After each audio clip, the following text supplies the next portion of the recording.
full length, you are going to measure 4 inches on your pepper and connect that 4 inches from all the ways from the waistline to make that A line. So if you look at this, you can see I have an A line skirt right now.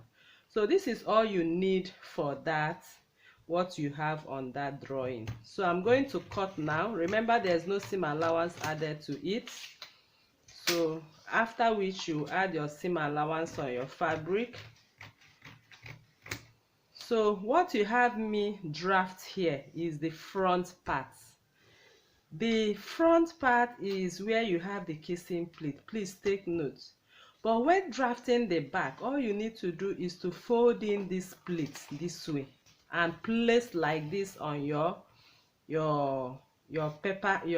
fabric. That is how you are going to place on your fabric for the back part, and add your zip allowance of 1 inch here. Okay, that is when drafting your back on your fabric, you are going to place this on the fabric at 1 inch seam allowance, 0.5 to stitch the up, 1 inch by the side, and 1 inch on the hem.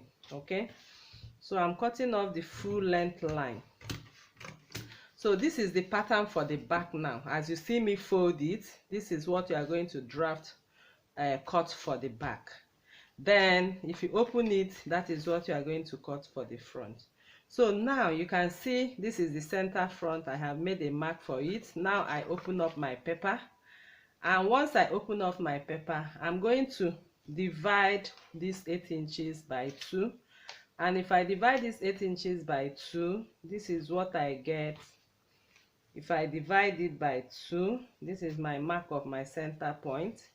And if I come over here and measure the same 8 inches and divide by 2, this is what I have at the center front. I believe you understand that. So now what it means is this is the point of the 8 inches. Okay, so all these things are my pleats that I'm going to kiss right now. So I'm going to pick up this center front and I'm going to kiss it to this point. Can you see? I believe you are seeing what I'm doing here.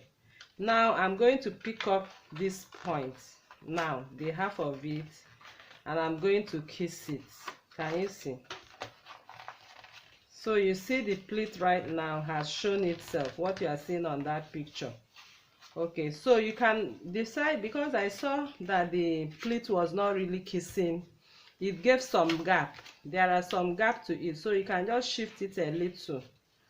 You might not really kiss it up to the center. Okay, so once you pick it up, just shift it a little. Of course, you need to be creative at this point. So just shift it not to touch the center, just like 1 inch or maybe 3/4 of an inch. Can you see? That is exactly what you have in that picture. Okay, so this is the pleat.